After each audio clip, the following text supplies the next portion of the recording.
Warhammer 40K is one of the most played video games currently on the market. Prime Video's upcoming Warhammer 40K series has fans excited and they want to see some of their favorite actors in it. But first, we just have one question: would this series even be friendly to new fans? Now, we have quite a few reasons to believe why this series might not be the best idea.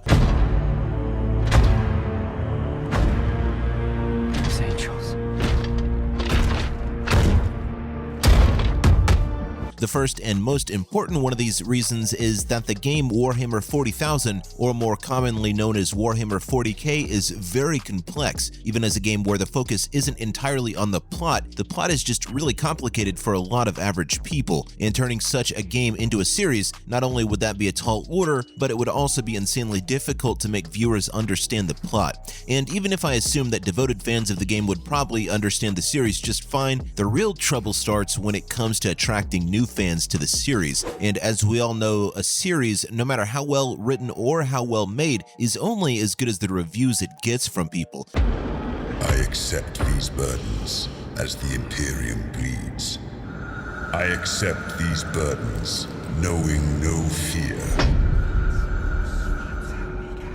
I accept these burdens as an angel of the Emperor.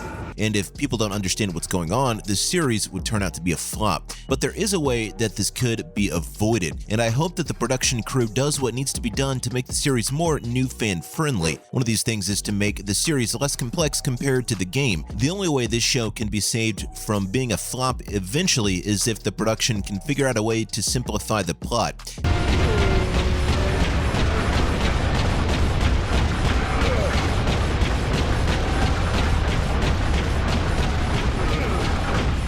Because if you talk about the game, the storyline is so complex it would need several different summaries, and even then, because of the overlapping details, one would have a hard time understanding it. So there's two ways to go about it. The production can either take time to explain the series and the plot as part of the series itself, or make the series a little less complex, so it appeals to the general public a little more.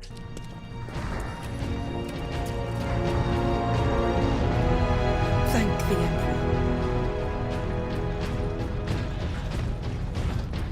Second Lieutenant Mira, 203rd Cadian Regiment.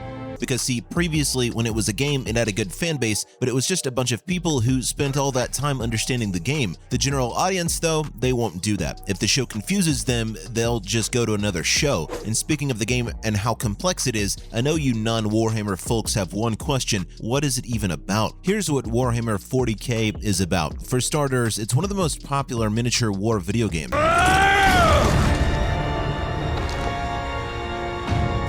Inquisitor Drogon?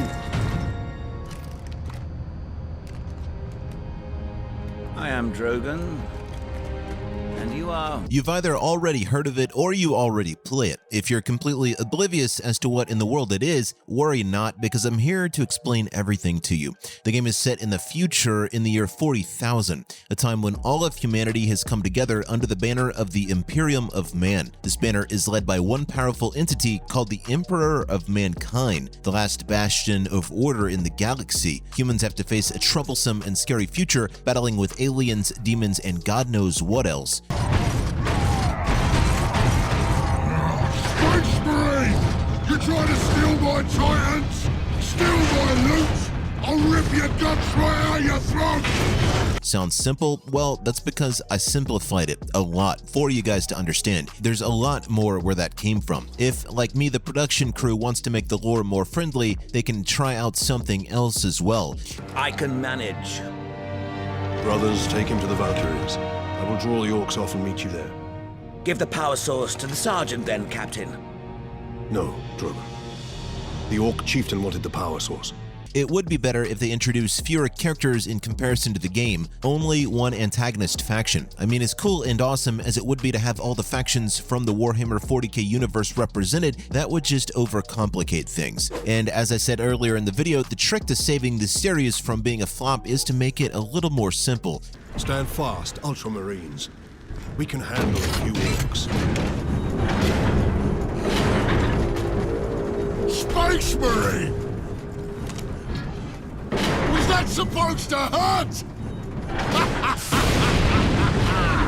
and having one antagonist is one of the many ways to simplify the storyline, and not to mention having all those villains just thrown in your face as soon as the series starts could feel super overwhelming, which again is a big no. And don't forget, the series has a limited time right now, so it would be really difficult to introduce all those villains. The best way to solve all these problems would be to introduce one antagonist at first, and then would ultimately open up doors for the others to be introduced as the series goes on. Having one villain and one hero side would help new fans of the show to slowly sort out the storyline and understand the plot a lot better. Speaking of one villain, who should the crew focus on? Well, if you ask my opinion, they should focus on the Astra Militarum. Okay, so for those of you who have no idea about anything from this universe, the Astra Militarum is the largest fighting unit of the Imperium of Man's army. Think of it as an army of the good guys in this series. They're also called the Imperial Guard. The Guard is supplemented with traditional tanks, mechanized walkers, and long-range artillery, all underneath the leadership of some commissars. They send one message to the players and viewers, and that is life is short and that every moment should be cherished. These army men, who are kind of like ground troops, go to wars against all these evil forces, and thousands of them die before the good side is victorious. Focusing on them as the good guys in the series would also help make things simple for new fans, because now they would have one clear bad guy and one clear side of good guys to fight evil. You see where I'm going with this, right? Of course, there are some actors that fans want to see bring these villains and heroes to life on the big screen. The first one of these actors, I'm sure you'd get behind the idea of her being in the series, Tati Gabrielle. You might know her from the super hit Netflix show Chilling Adventures of Sabrina as the infamous mean girl at the Magical Academy. We want the real New Orleans hoodoo voodoo magic. But fans want to see Tati play the role of Lilith Hesperax in the series, and they have good reason for this. Lilith is one of the deadliest characters from the universe. She's a Drunkari succubus of the witch cult. Now, only an actor with a deadly look and a bossy attitude can ace this role, and I bet you won't be able to find a better match for this character than Tati.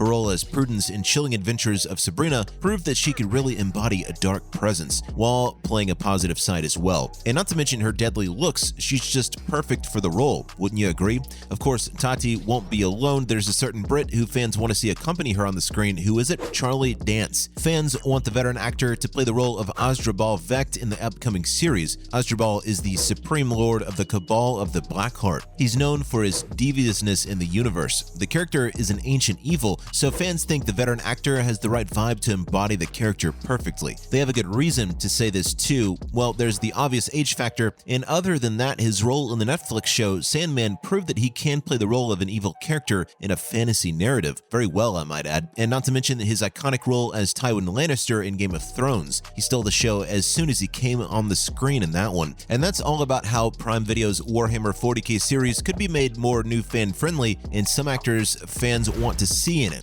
See you in the next video. I see. My servant did all that I hoped and more.